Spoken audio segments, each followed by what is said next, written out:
കേന്ദ്രത്തിന്റെ ബ്രാൻഡിംഗ് നീക്കത്തെ വിമർശിച്ച മുഖ്യമന്ത്രി 4 ലക്ഷം ലൈഫ് വീടുകളുടെ മുന്നിൽ സംസ്ഥാനം ഒരടയാളവും വച്ചിട്ടില്ല. അവിടെ താമസിക്കുന്നവരുടെ ആത്മാഭിമാനത്തെ ചോദ്യം ചെയ്യില്ല. അതിനാലാണ് ലൈഫ് പദ്ധതിയിൽ കേന്ദ്രത്തിന്റെ ലോഗോ വയ്ക്കാത്തതെന്നും മുഖ്യമന്ത്രി.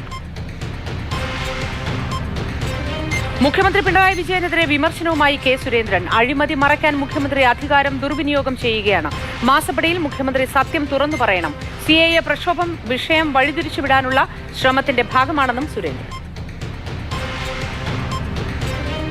ബിജെപിക്കെതിരെ വിമർശനവുമായി തമിഴ്നാട് മുഖ്യമന്ത്രി എം.കെ. സ്റ്റാലിൻ. കള്ളവും വാട്സ്ആപ്പ് കഥകളുമാണ് ബിജെപിയുടെ ജീവശ്വാസം. ജനങ്ങൾക്ക് ഇതെല്ലാം മനസ്സിലായിട്ടുണ്ട്. ഭരണത്തിലിരിക്കുമ്പോൾ കേന്ദ്രം തമിഴ്നാടിനെ ശ്രദ്ധിച്ചില്ല. തെരഞ്ഞെടുപ്പ് അടുത്തപ്പോൾ കള്ളപ്രചരണം നടത്തുന്നുവെന്നും സ്റ്റാലിൻ.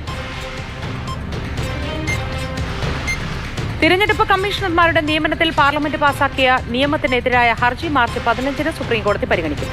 പുതിയ കമ്മീഷണർമാരെ തെരഞ്ഞെടുക്കുന്നതിനുള്ള യോഗം മാർച്ച് 14-നാണ് ചേരുന്നത്.